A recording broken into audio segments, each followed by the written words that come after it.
Good afternoon, everyone, and thank you so much for this opportunity, Dr. Stewart. I want to say at the beginning that I'm grateful to be able to represent survivors, but I also want to say how very hopeful I am because of the way our association under Dr. Mike's leadership is responding to this evil situation. I am really, really hopeful that we are going to walk through this in a redemptive way and a biblical way and a way that provides help for everybody. So next slide, please. One of the things when you hear or somehow get involved with a survivor is to understand whether or not she was a child or an adult when the event took place. The ramifications of how this will impact her life are different based on her age. That doesn't mean they're not equally devastating. It just means that they're different. And I don't have time to go into it, but I would highly recommend that we do training in our churches about adverse childhood experiences and what the newer research is showing us as to how childhood traumas affect women, men for the rest of their lives. It affects them spiritually, emotionally, and physically, including things like higher cancer rates, earlier death rates, etc. So can be very serious. So with that in mind, understand, as Dr. Mike said a few minutes ago, that it's very common for someone to delay a disclosure for maybe a short time, but more commonly for years or even decades. And here's a list of the reasons for that. They're afraid, they're certain that they're going to be disbelieved, they are worried that they're going to be labeled as the wrong person here, as the one who's guilty, as the one who did something evil. They may also have been threatened, and this is so common, threatened by the offender that he would do something to hurt them. Can't tell you how many women have told me that the offender told her he was going to kill her mother if she ever said anything, or he was going to make sure that her father got run out of town, or whatever. And a final reason, and this is going to be hard for some people to understand, but there's often a bonding to the perpetrator, to the point that she would describe herself as being in love with him, similar to Stockholm syndrome.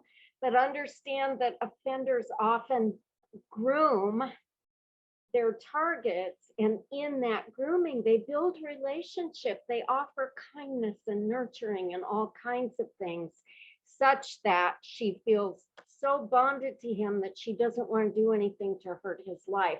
And it takes her years to move out of this, if ever. Next, please. So if she comes to you, realize that she's trusting you and that her trust is very fragile. So if you question her, if you look shocked, if you defend the perpetrator in any way, if you get all upset and she feels like she needs to comfort you, any of those things, her initial foray into trying to get help is probably going to be derailed. This is especially difficult for us if they come to us with an allegation against somebody that we love, that we respect, that we've spent our lives honoring, and that frankly, it's hard for us to believe. Let's sort that out later.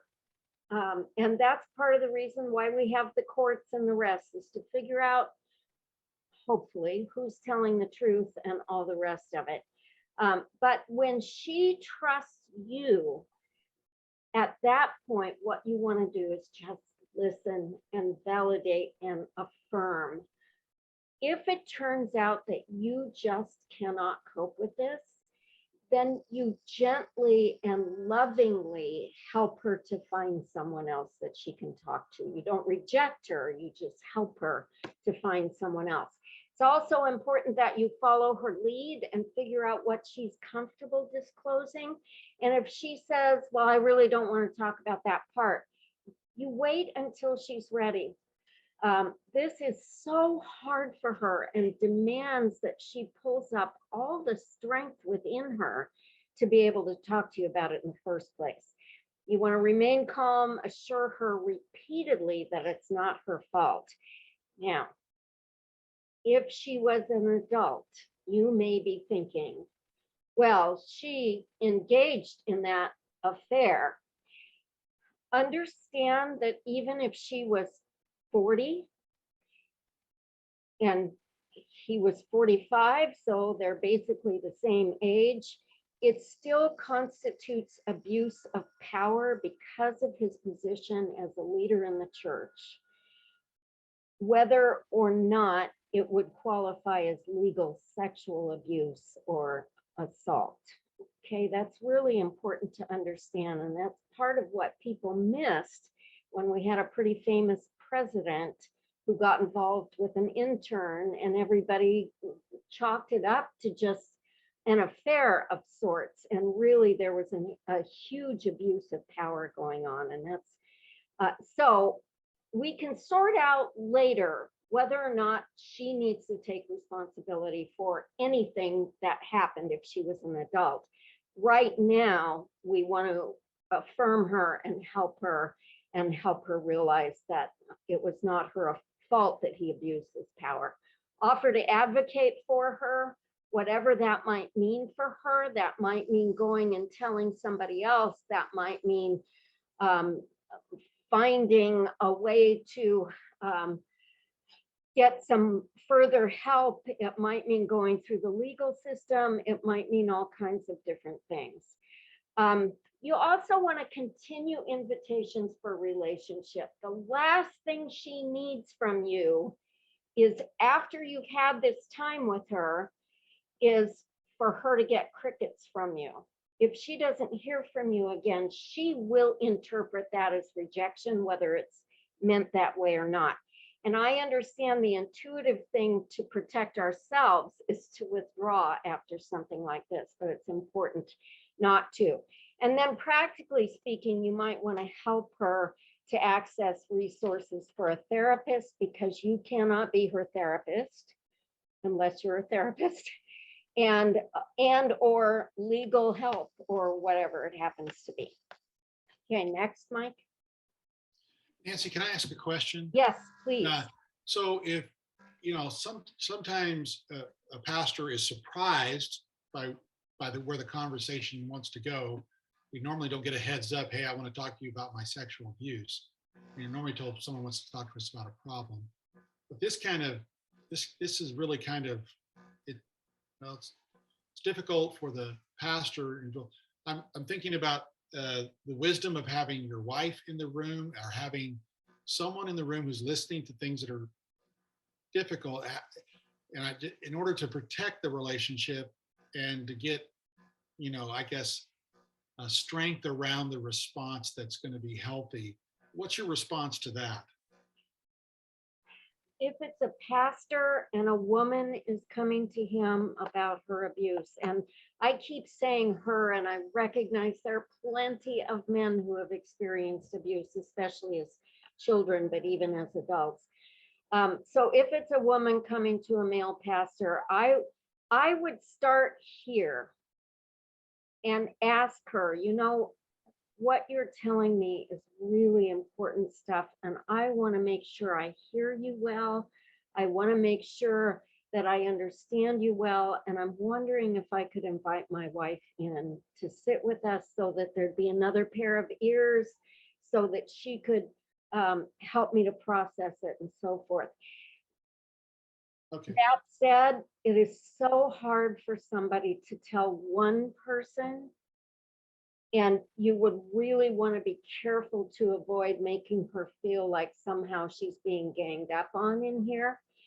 it would certainly be good if she already has a good relationship with the pastor's wife. That's ideal. And it's not unusual for her to go to the pastor's wife first for that reason. And I would say the same thing for the wife. Could we go to my husband with this? I will go with you. I'd really like for us to be able to gain his support in this. But again, it has to be up to her. Okay, so, and just to clarify, this be initial conversation that we would hear, and we discovered there was major issues of sexual abuse and violation, we would not continue the counseling relationship. We would help her get to somebody who had expertise. As the pastor, probably you would want to continue the conversation for sure. Don't abruptly cut it off and say, Oh, no. oh, we've got to find somebody to help you with this, because she's coming to you for help. Right. Okay. When we do referrals like that, it's really important to share it in a way with her that you're not dumping them on the referral, but rather you're bringing someone else onto the support team. Thank you for trusting me with this. I want to support you. I think in order to offer the best support, it would be helpful if we invited a therapist, if we invited my wife, if we invited X, Y, and Z to help you with this, but it's your call. Okay. Next slide. Okay, so I want to just say a word about the collateral players, because they are all in crisis too, and people sometimes forget that. If her family does not know, I would want to encourage her to bring them in, but sometimes she is unwilling to do that because she knows she will get a negative response, and we need to honor that. The response that they give, and this was on one of Dr. Mike's slides, the response that they give is going to make or break her healing process, both emotionally, relationally, and more importantly, spiritually. I was thinking about this before we met today, and every single client that I have had who has left the faith because of their abuse did so after they got a bad response from the church and the family, not after the event. And so if we come along in a supportive, godly, loving way, she is much more likely to be able to maintain her hold on the shreds of faith that are left to her. Because remember that if this is abuse that happened by a church leader, this person in many ways represents God in her mind. And she feels abused by God. And we have to be the ones to come along and say, no, no, no. Here's where God is in this abuse. And we can talk about how God comes to the distressed, how God holds our tears in his bottle, how he hears and he sees us. We can go clear back to Hagar. We can talk about the story of King David and how he botched his response to the rape of his daughter, and it eventually cost him his son and cost him a war. And we can talk about the fact that God is all over people who are hurting, and that's what we want to be for her. So her family response, which includes the church family, but is really important.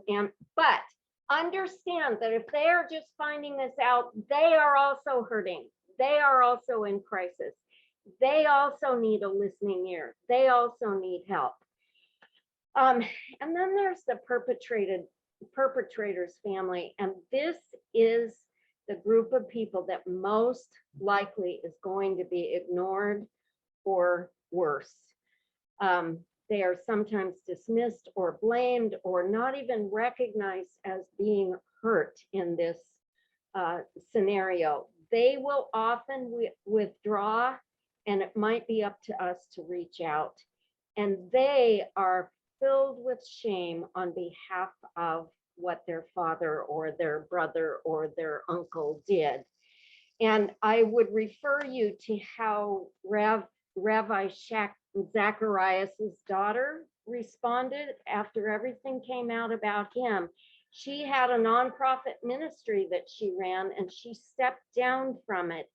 And she said the reason she was stepping down was because the name had become so shameful, her last name. And so understand that when an allegation is disclosed, that a grenade has been rolled into the room and the shrapnel will hit the one who threw the grenade. It will hit everybody in the room, including the perpetrator's family. There isn't a person who isn't going to get hurt in this process. And so this is when the church needs to be the church. And each player who is experiencing pain, I would urge you to think about how you would want your daughter to be treated, how you would want your sister to be treated, how you would want your little boy to be cared for in the face of a disclosure like this.